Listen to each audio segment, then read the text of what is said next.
Hey, how you guys all doing? Okay, let's do it. We'll be right back. I'm gonna put on so you guys can watch live for just a second.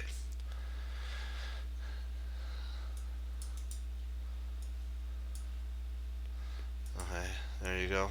I'll be right back.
Hey, this is hey, how you doing?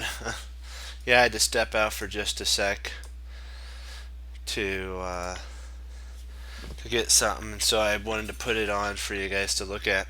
We're now doing how to reassess your chess fourth edition, and so we're going to go into our board editor and work on it. We were working on last night. We were working on how to improve your pieces and make them work together as a team. Right now, we're going to be there's a game for white that's Jeremy Silman. I'll get it set up for us, and then we'll talk about it a little bit. So this is actually one of his own games that he's going to explain to us how. Now I think we're studying anti-knight maneuvers, like how to stop, make a knight inefficient. There's a way to do that, and then Jeremy Silman calls it anti-knight positional moves. So we'll get on to that really quick. Oops, I forgot a pawn. Let's see here. So two rooks, two knights. Okay, let's get white's pieces working together. A queen, two knights, two bishops, and then one king. Okay, let me see here. Just got to make sure I have this set up right on the money. Hey, how you doing, Play Okay? How you doing?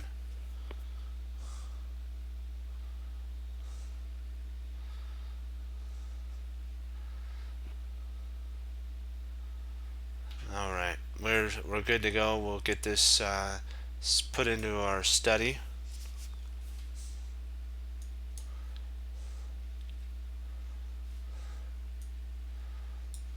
All right, let's add the players. Jay Silman.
Oops, 2004. One more.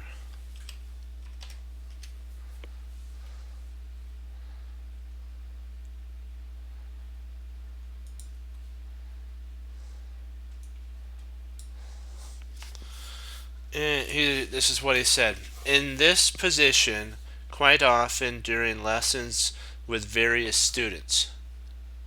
I'm glad to see you too. Yeah, okay, with various students, explaining the problems face black faces. Letting the students try the white side against me. So what he does is in this position, white has basically a ginormous amount of space, and Jeremy Silman would have the students play as white to see if they can actually beat him in this position. And then play me again. Okay, let's see. Let's see here. Try white side against me, and then me playing it against the student. So they'll switch roles back and forth. One key point is the two holes on F5 and F4. So this is what he looked at. There's two holes, one for black and then one for white. So this is where black would like very much to implant a piece, maybe a knight, bishop, something like that. And same idea with white. To plant a knight or a bishop on F5 would be beautiful. White would love to allow an outposted knight on F5, while black would do the same thing on F4.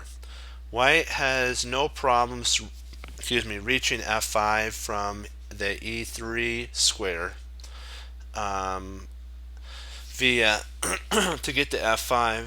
So here and then in there's what they were talking about. That'd be where white would want to enter. It's a lot easier for white to get their knight into f5. Black cannot get to f4 since e6 is covered by a pawn, and g6 is covered. The knight jump on. Let's see, the knight jump off point are basically the entry point that the knight want to go to is covered. Okay. Of course, white doesn't have to be in a rush to play knight g3 to f5, since that would allow black to swap off. Due to this, white will only go there when he can stay, for example, in many endgames where various pieces have been traded off. A knight lands safely on f5 might win one of white's pawns on d6 or h6. D6, h6, or at the very least force black to be assigned to one of those pawns as a defender. Other problems black faces in this position. His dark squared bishop is an ugly, ineffective piece because of the pawns. Black has less space in the section of the board. Only, let me see what it says. Okay, ugly piece, ineffective piece. Black has less space in virtually every sector of the board. The only area that can be opened and allow major pieces to infiltrate is the queen side. And it is clear that white already has all the play there. Note that white moved his bad bishop to a6 or a3, or sorry, a4, a4, to get it outside the pawn chain. This means that the bishop will be active on this square or will be exchanged for black's light square bishop, a bishop that is one that defends the f5 squares. The defense. Yep. So if you were to choose a move for white, what move would you choose here? It's not an exclam. It's just a preparation move so that just in case the B file opens up. This is a move that prepares for the B file to be opened up. What move would you play? And also, just in case the E file opens, the idea is just in case this opens up here, and this potentially will be open, this file here. So you have to decide where would you want to place your pieces, just in case the B file opens, and just in case this file opens, where would be the best placement of your pieces?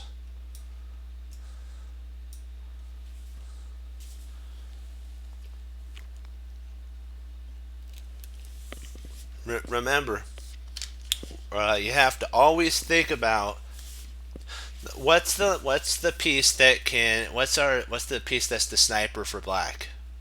He has two snipers. He has a light squared, a dark squared. If you put your rook on b2, and let's say the e pawn is taken off the board, and then your knight and the knight on c3 is gone. If you put your rook on b2, what would happen if this pawn was gone and this piece was gone? This bishop right here could actually come and snap your rook off. So you have to have a prophylactic move.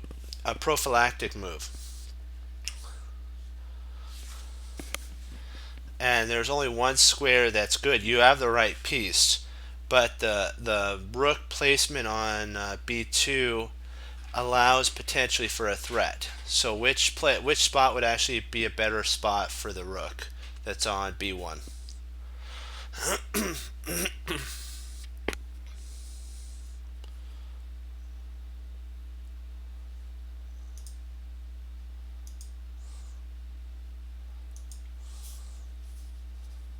rook c1. Actually, you had the right idea. It was actually rook b3. The reason rook b2 wasn't the kind of the move that you'd want to happen, because if you ever get a knight on let's just make a couple moves here. I'll just show you. Let's say this happens, we take here by accident, and then now this is under fire. Wait a second, hold on, let me do one thing.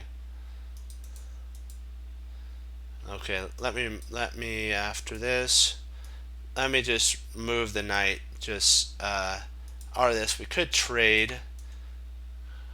No, let's see here, I'm trying to, well, let's just imagine that the bishop won't be traded off. Okay, I'm just going to do this as an example. Okay, because I know the bishop's hanging. Okay, let's just say that we take incorrectly, and then black gets to play this move here, and then now your rook's under fire on b2,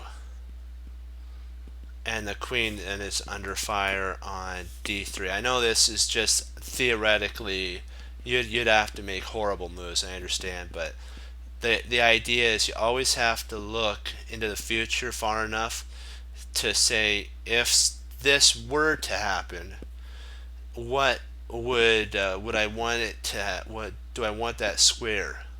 And that's the same thing, like if there was a rook on d8, you always, even my teacher told me, even if there's pawns in the way, you want to move your queen off of the file, unless it's just not worth it, because the position could easily be ripped open and your queen stands just bare to the world, and then the rook then gets it.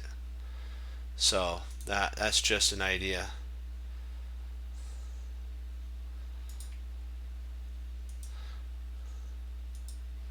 That's why rook b3 was played, is so that even if this did open up, there wouldn't be a rook on b2 to be a target for the bishop on g7.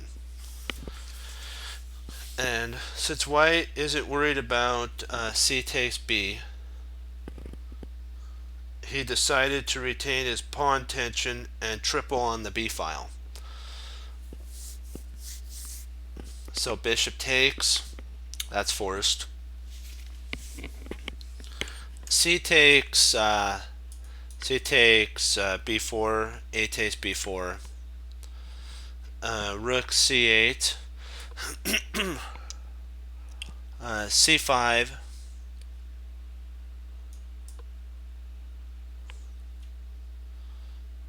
b takes c5,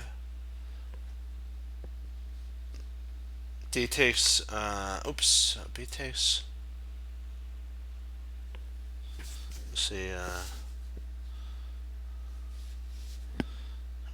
b takes c5, that's right. C takes, d takes c5, and then d6, you have a fork.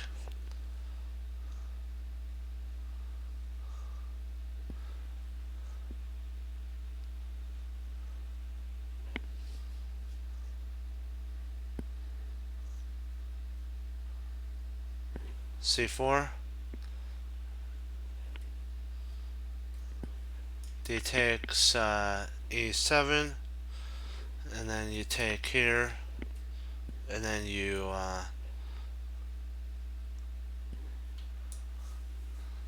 it says c takes b8.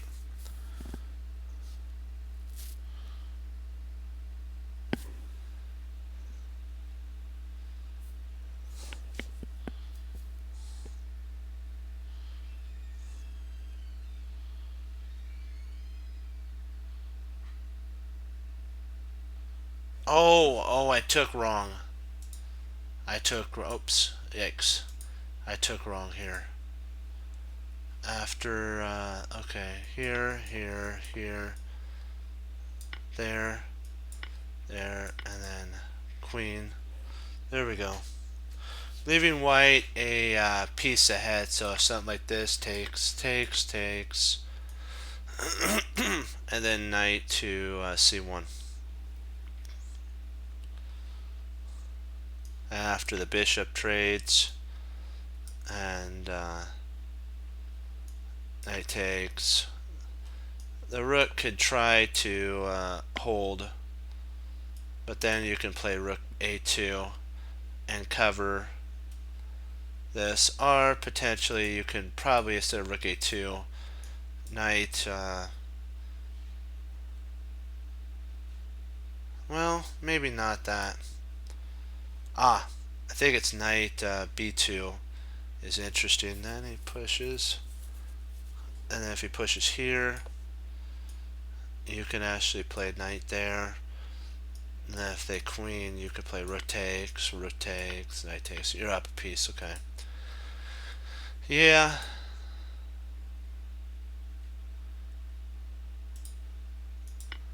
But that was actually played. The knight takes is forced. Knight d7. Rook a b1. Rook a b8 to keep an eye on the pawn. Rook b to b2, and then rook f f to e8, and then white plays queen b1, and white's getting ready for that Alekhine gun now.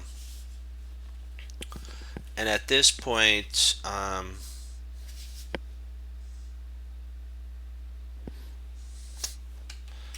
black could try rook f c8, queen b1, c takes b, rook takes b, a5,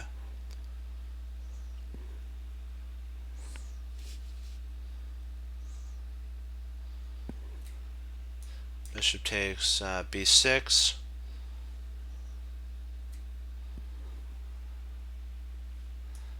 knight takes b6, rook takes b6, rook takes b6,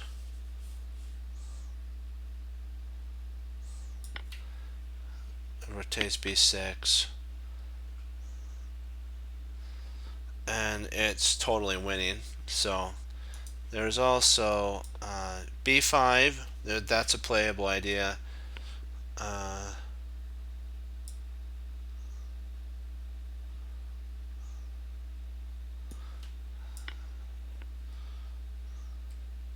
So he takes b5. B take.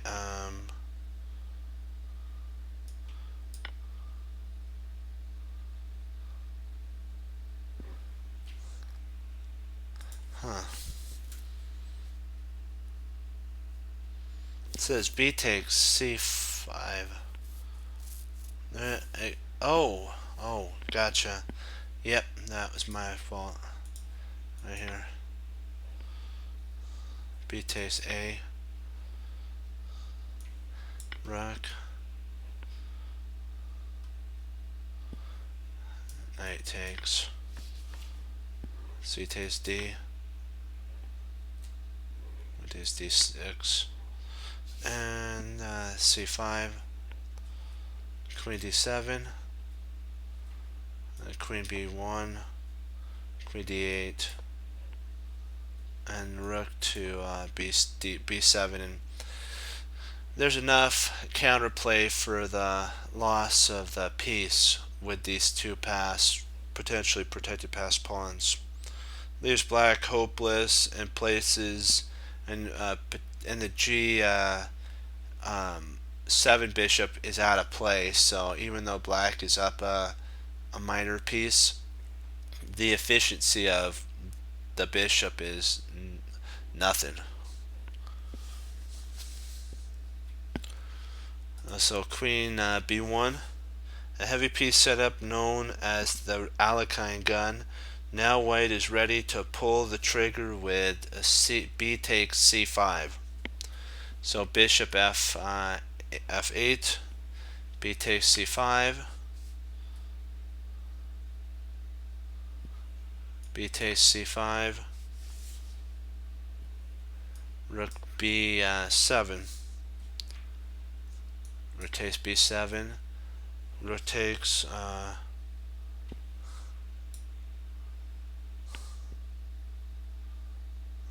rook takes b7, queen a5,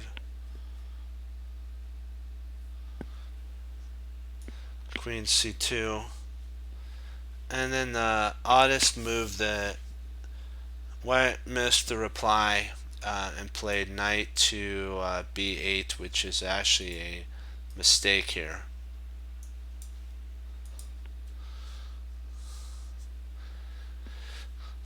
Queen should have actually retreated to d8 and then queen b3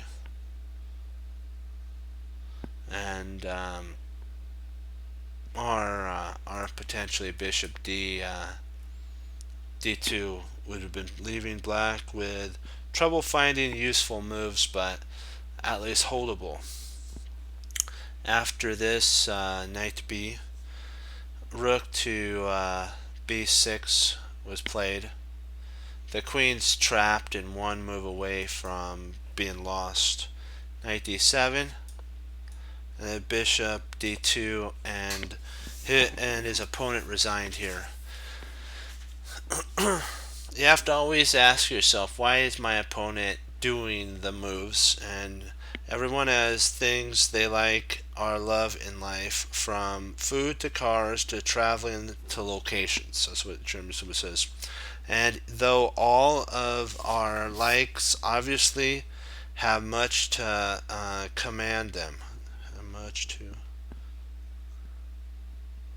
they also have some dubious characteristics too. Like if you like a hot fudge, he says, sundae, that makes your taste buds basically scream in bliss. He says, is also it's like it also carries about 2 million calories. He's joking about that. He says that his wife likes that.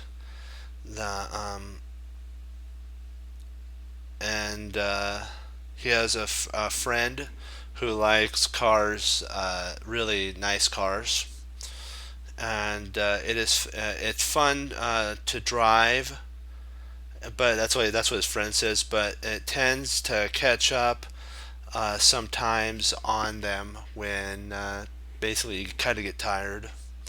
Let me see here. The drive.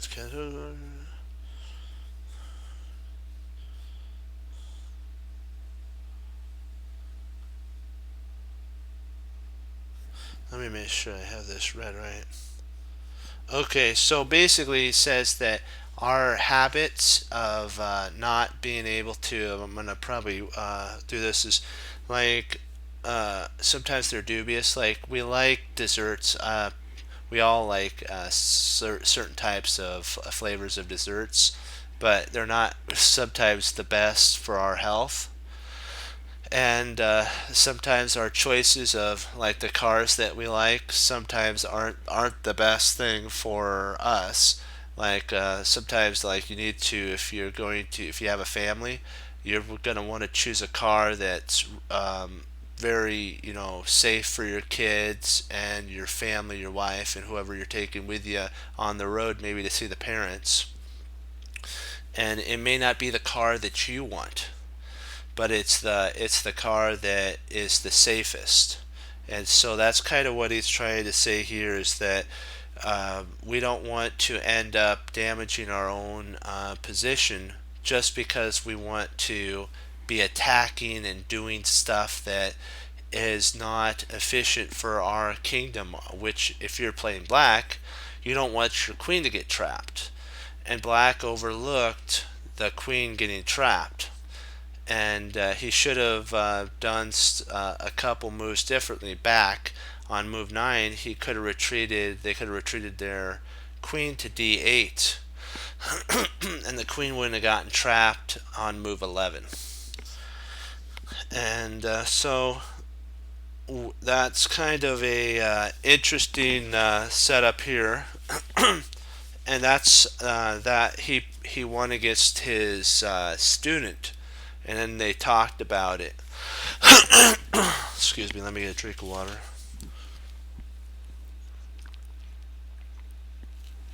Uh, okay. Excuse me there. So that's kind of what we got to learn, is to always remember and ask yourself, why did my opponent play that move? Do I need to actually retreat? If I need to retreat my queen, don't be too proud to retreat your queen. Remember, the game is about winning. It's not about how we feel about things. So we have to remember, what does the board call us to do? And that's how you will improve as a chess player. Okay, let's do a board edit. And he's showing how a bishop could dominate a knight, and this is just one example. So this isn't actually a game that we're going to be going over, I don't think. Let me make sure.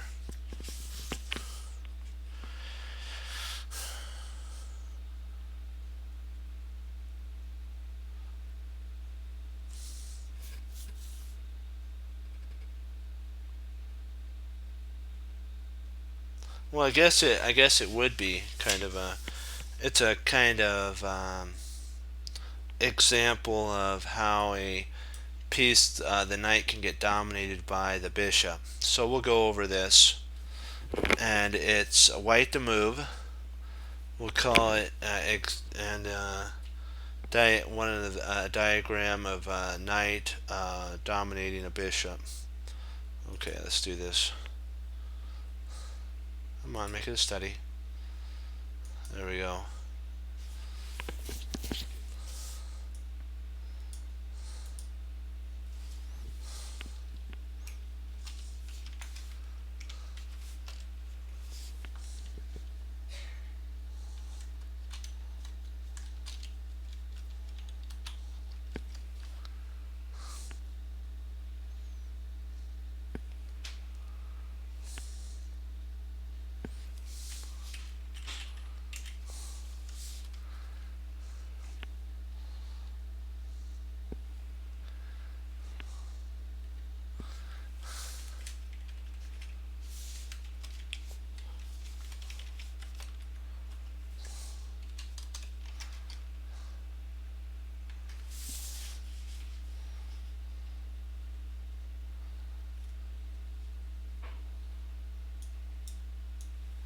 Okay, good.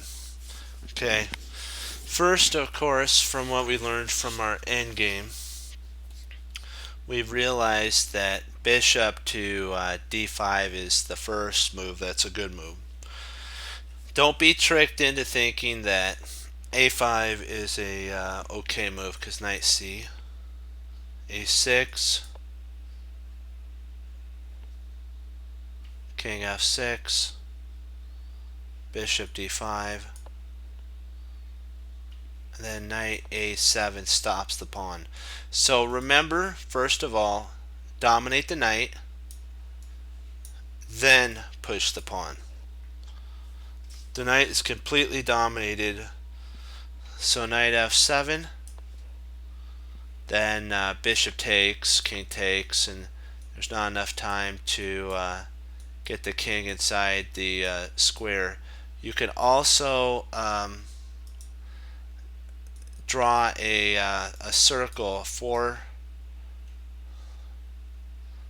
think it's this here,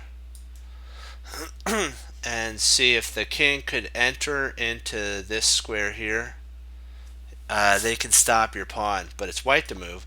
So now the square is 3, and so when the king comes there, the square is 2.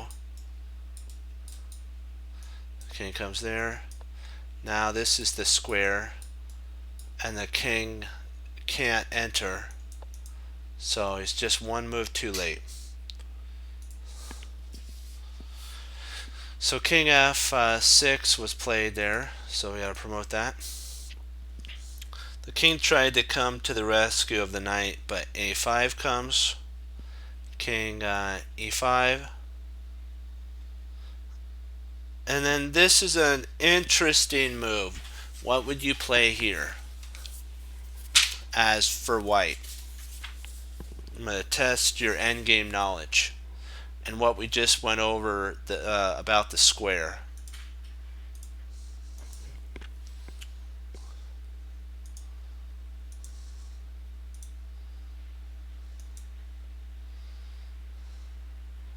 Okay, if you said that it was a6, you were spot on 100%.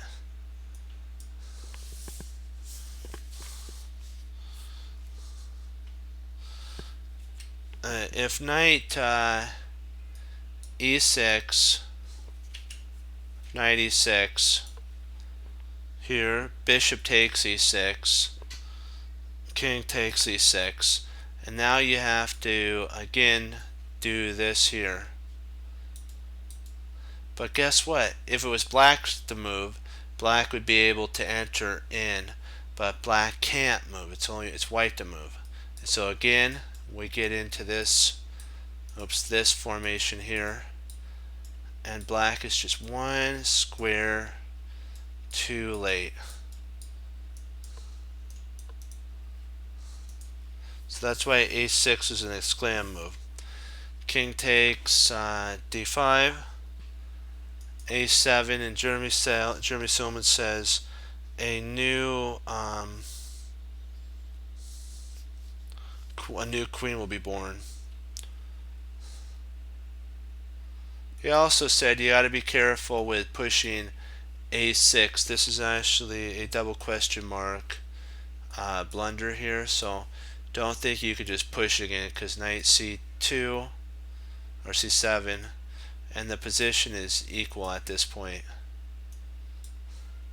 Because what happens once you play there, the knight will take and the bishop takes, and it's a draw.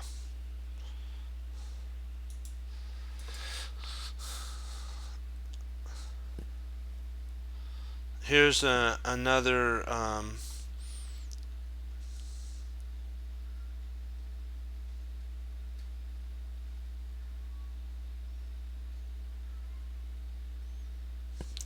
I'm going to get another position.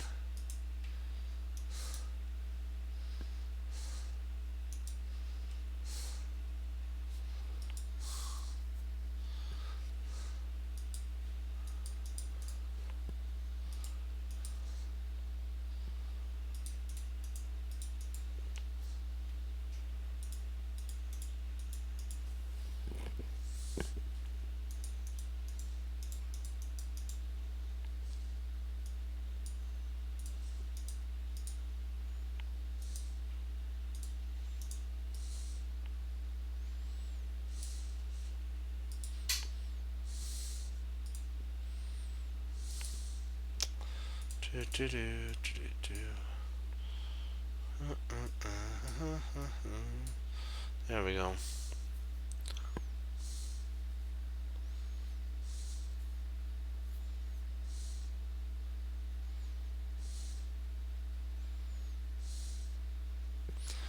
I think this would be called another form of knight domination is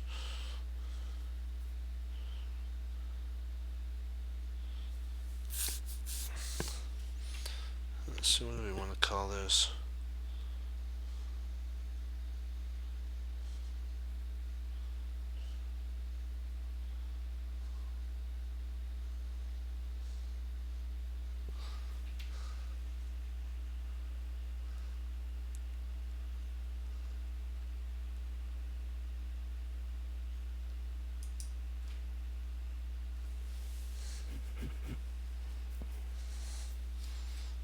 Okay, it's black to move here.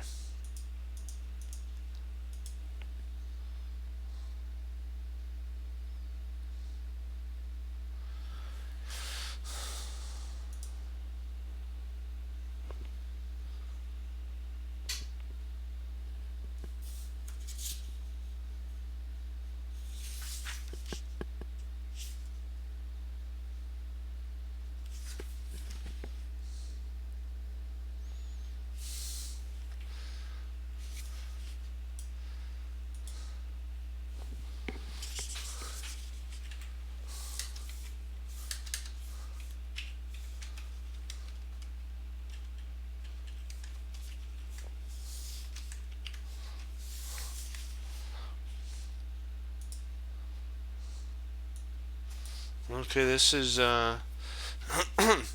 there's one way to dominate a piece. It's sometimes by caging it in with pawns.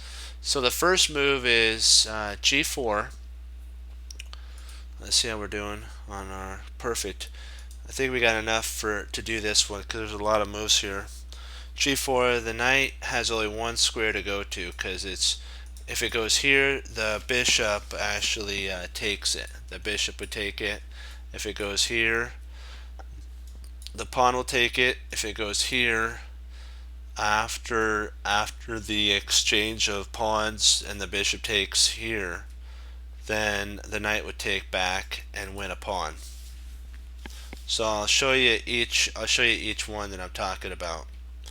Okay, if the knight went here, it would take. So if the knight went here, the pawn would take g4. If the knight went to h4, which would be a good idea, you then could play bishop takes, knight takes, and knight takes. And now you've actually black's won a pawn. So the only move that white has that could be played is knight to g1.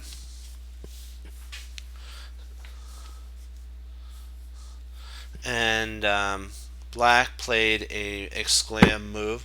I want you to stop if you're watching this on a recording and find the move that black played to basically dominate the knight, and this gets an exclam move. It totally dominates the knight.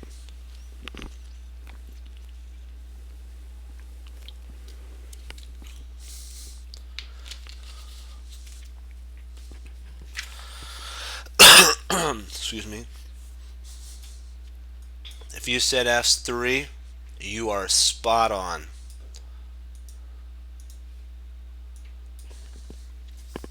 f3, and this entombs has shut out and sealed the knight. It can't even move to a safe move anymore.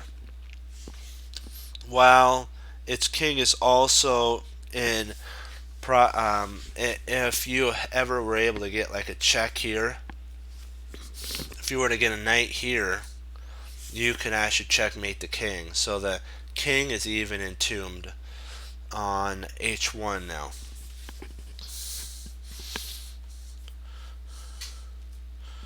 Black is now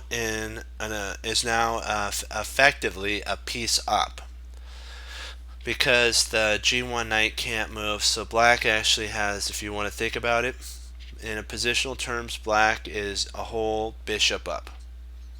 And so now, even if you were to trade off all the pieces, you traded the knight for the bishop for the knight, the queen for the queen, the two rooks for the two rooks, and you were left with a knight versus knight, or a bishop versus knight, either one, it would still be a better piece than the knight on g1. You'd be winning. And it should easily be won. In fact, two pieces up, since the king is sharing the same fate as his friend, the knight on g1. In the last example, we saw the knight was locked in or entombed by pawns. It is even worse if the knight's own pawns trap the piece. Here's another example of the same type of situation.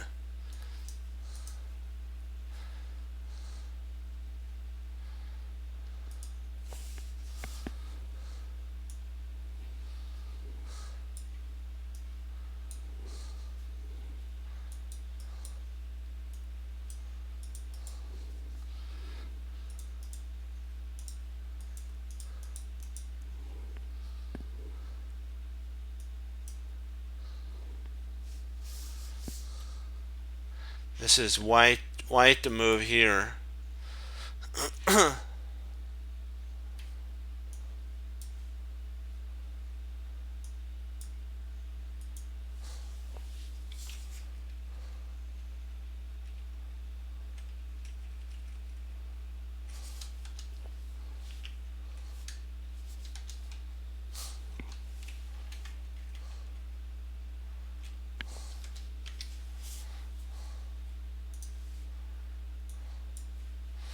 And with white, the position in the next diagram, this one that we're looking at, is nothing sort of basically it says comical, like laughable. The pawn on f2 and g3 are actually like getting in the way of the knight being able to get out. And having turned the poor knight into nothing but a tall pawn. That's what Jeremy Silman calls him. White might as well resign here because White's in a Zook Swamp position. If it were White to play, then I mean it is White to play, and then he went back to King C1, Knight to D3. I mean King D3, and even if it were Black to move, the king could play over here even if it were Black to move, and then the king would have to give way at that point, and then the king would just come down there. So even if it was that same idea, then the king D3, king D1, C2, king C1, and then king E2. I know you're calculating all this out, so you already got this calculated. There. King F1, king D3, king G2,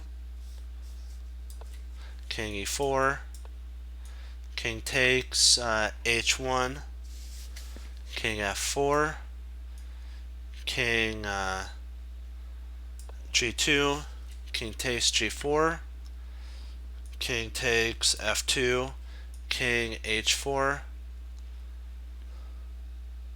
king E2, G4, F2, G5, and then F1. Queen's checks. And even if, let's say that he played king H3, right? Still king E2 up, and even if so that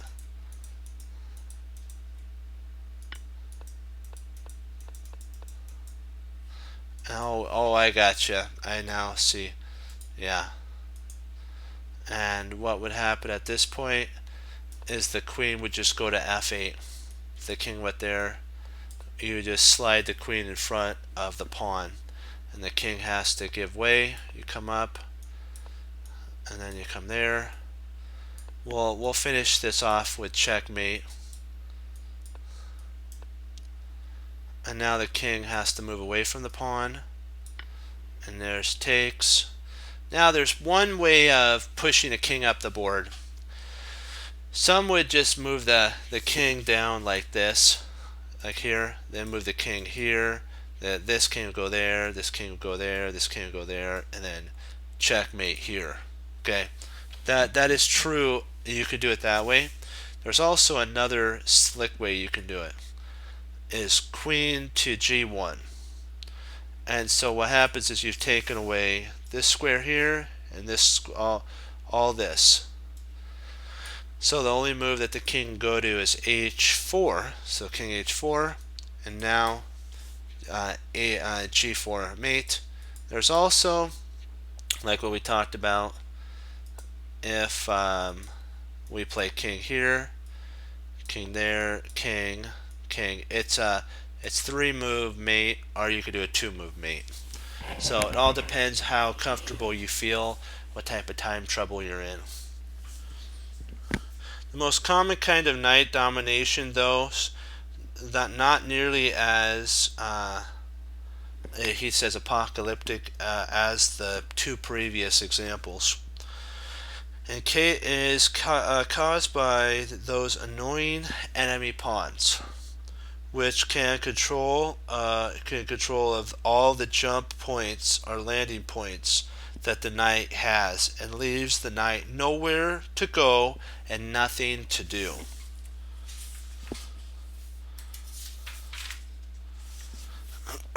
Let's see here. Yeah, we'll 1 second. I'm gonna do a chess, 5 minute chess, and then I have to say adieu on that on this. 1 second. Just hang in there. Hang in there with me.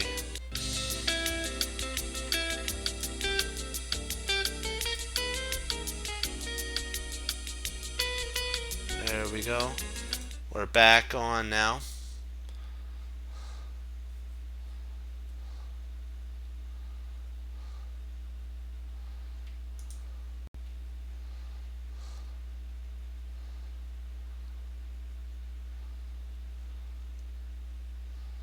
We'll try a 3 minute challenge with another human. We'll try it. Give it one.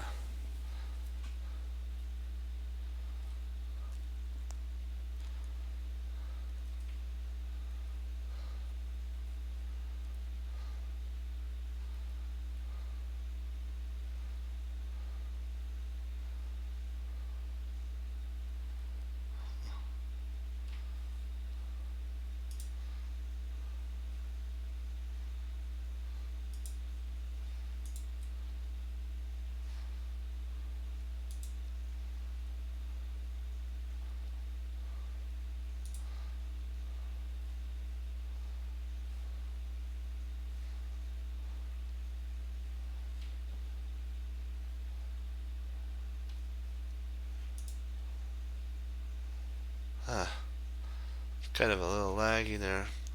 We'll try one more time, and we'll give it we'll give it 10 seconds. If nothing happens, then we'll do it.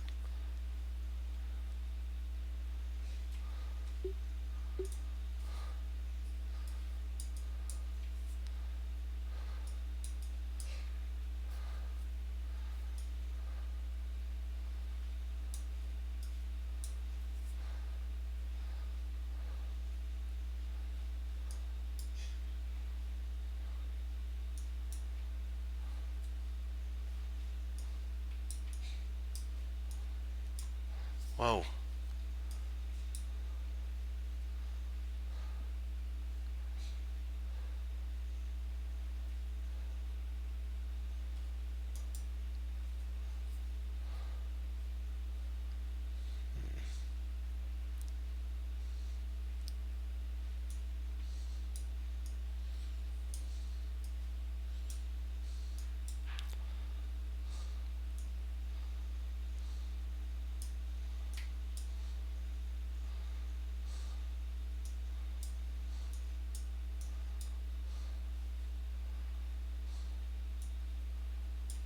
Ooh.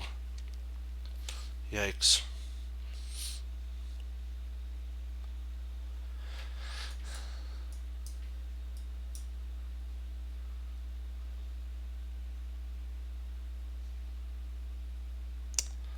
Let me see here. Huh? I don't understand. Where did I go wrong on this one? Let me see here. I'll give it one more shot. Let's see. Ah, ticks. That's where it went wrong. Okay.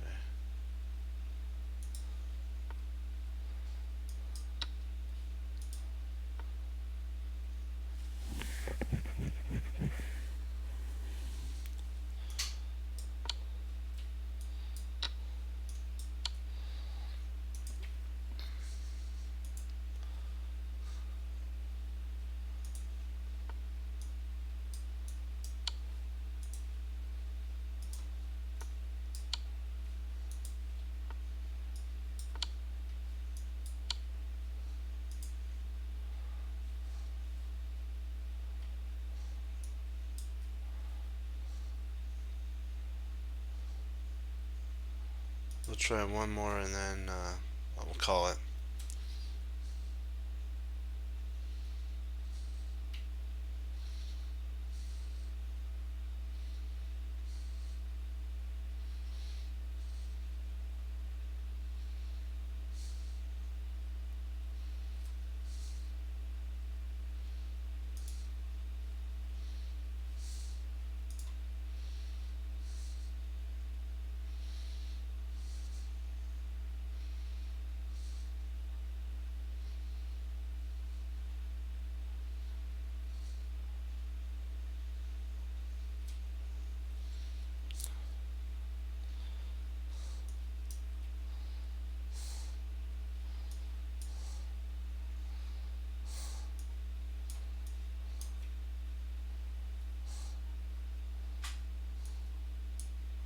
Oops, check the king.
Let's see here.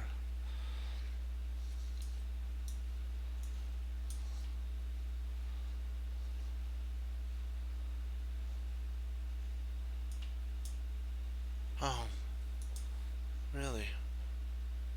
Oh, check. Okay. That's okay. Okay, let's see here. Oh, bishop takes. We'll call it on this. We'll do one, 5 minute one, and then we'll call it on the thing.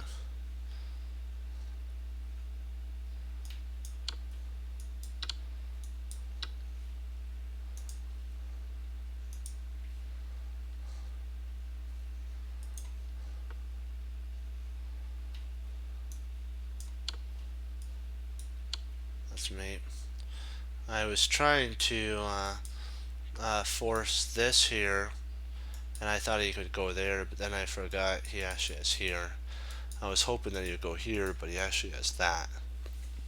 And then after I take here, he can run. So the only move that wins is here, here, and then that's a mate.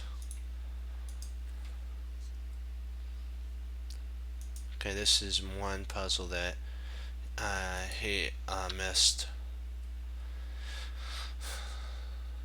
It's this move here, and then bishop takes his mate.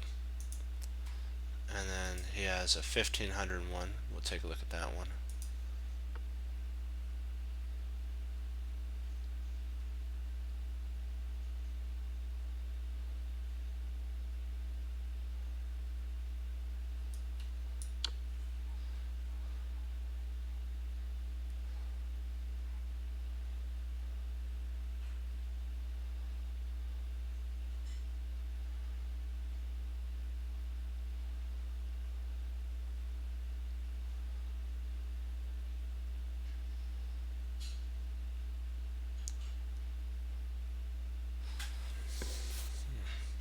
This one's tricky. I'm thinking of there, but then that happens. Well, then you got rook there, but I think that ended a draw.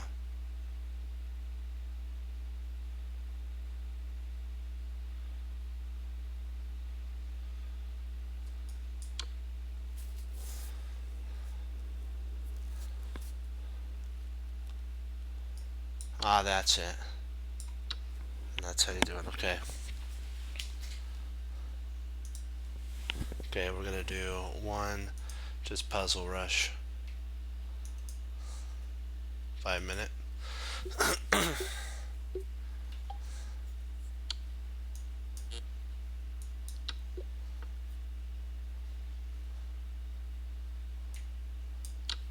I always remember Nakamura talked about that he usually plays 2 games online, and if he loses 2, then he stops. So that's kind of our motto, that you don't just keep going if you're not doing good. You just stop, and then you come back next time.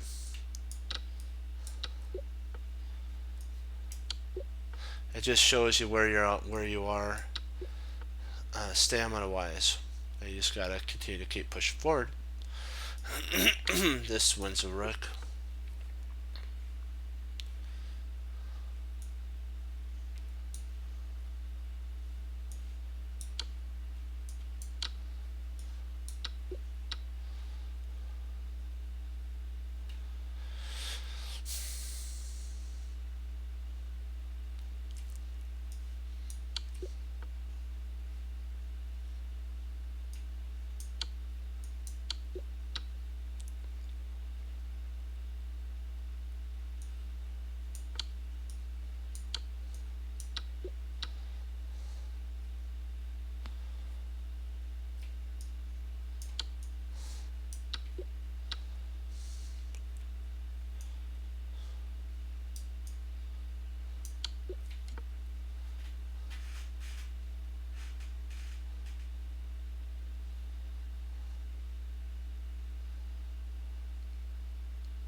What am I missing? Oh, we're here.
Oops.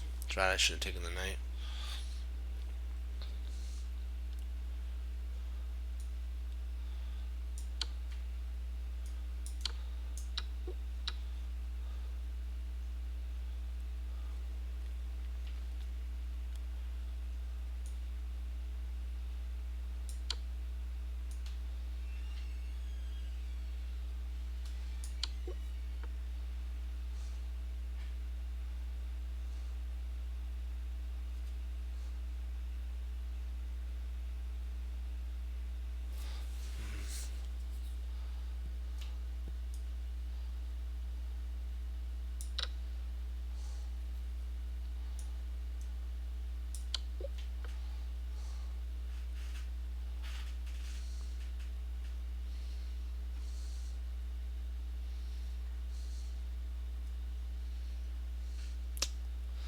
Let's see here.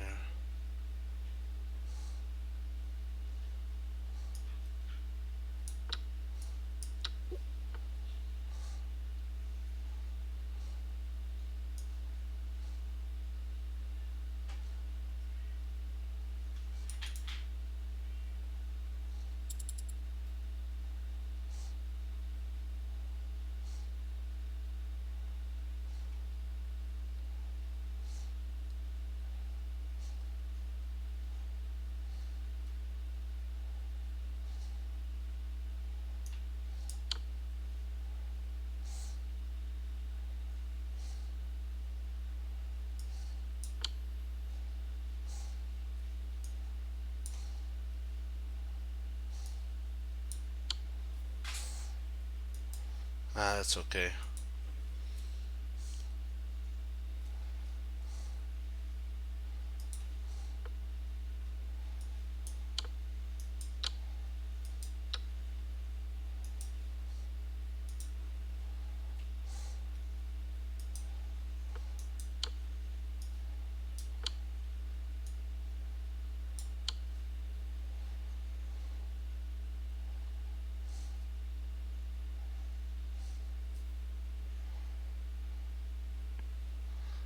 Okay, we'll call it on that. Okay. I wanted to thank y'all for logging on and participating. We learned that a knight and really any kind of minor piece could get dominated by the pawns. We also learned that, you know what, if you, let's say you do play some of the chess battles, and let's say you lose like two back to back, you should just call it quits for that time being, and then just go in and do a 5 minute one, get warmed up, and then maybe if you feel prepared, but don't go back to back, because I remember what Hikaru said, that when he lost two in a row games, blitz games, he would stop and then get up and do something, then come back. So we have to always take in consideration that think about it. He's a super grandmaster, and he didn't get his blitz rating because he didn't know like the patterns and stuff. And so even when your mind slips into that, I call it the downward spiral. You don't just keep going down, down, down, down, down. You stop, you get up, and then you walk around. And if you wanted to do a couple more, then you do a couple more, because you've reset and you're ready to go. And you have to also put aside a really important thing: ego.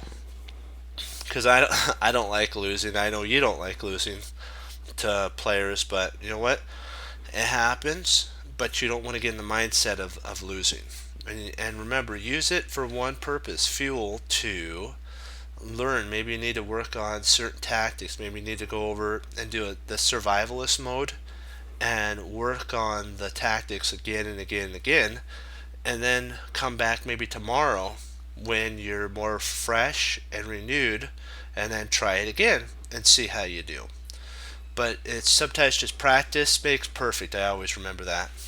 But that's kind of what we're learning with How to Reassess Your Chess 4th edition, Jeremy Silman, is that you're not always going to be able to maneuver a piece. Sometimes that piece will get trapped, and sometimes by even your own pawns we got to see. And then we got to see how Black clamped down on that one knight, and even though they had equal material in pawn count, he was playing two pieces down. It trapped the king and it locked that knight out, so they were playing two pieces down.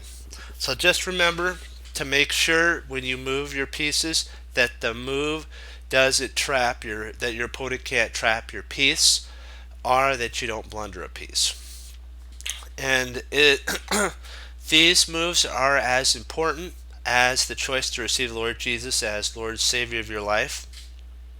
Remember what we always say: every day isn't gonna be like a diamond day. Sometimes you have diamonds and rocky times in among there, and you just have to go with it. Like if you're inside of a diamond mine, you're not always gonna hit a wall and diamonds are gonna flow out. You have to go with the with the day. You work your hardest, you improve, get better, and then you see what you could do from there. But treasure those like that. Now you understand why they say Tom Thumb Thumb Told Tango. Treasure your victories and learn from your losses. And remember that mistakes does not define who you are. It's how you handle the mistake that defines who you are. Bruce Lee also said, take what you know and apply it. Be willing to do something with it. And you know what? Just remember that in the end, it's all about we have plateaus in life, and we just shouldn't desire to stay there. We should find out what's keeping us at that plateau and build to get better. That's what the Chess Cruncher model is all about. Is we hang up our coats, we hang up our hats, we sit down and study it when most won't. Team Chess Cruncher does, and that makes all the difference. And as Wesley So says, serve the Lord Jesus. As I say, God bless. I'll see you next time on Chess Cruncher TV. Have a blessed morning, afternoon, and evening. Lord willing, I'll be back on tomorrow. And we'll keep pushing forward, improving, and getting better as chess players. Remember what Hannibal Smith said: even inside of a random position, there's always a plan. And when you find it, You get to say I love it when a plan comes together. Okay, 2 thumbs up. Hoorah. Be blessed. I will see you tomorrow, and keep studying chess. Remember what we talked about. If you do chess battles and you have two that you lose, get up, walk around, and then come back to it. Okay. So remember, don't just power through it. Learn and improve, and also go over the ones that you made a mistake on, so that you can learn the patterns. Okay, 2 thumbs up. Hoorah! Be blessed. Great job, team. I'll see you tomorrow. Bye bye, Team Chess Cruncher. Hoorah!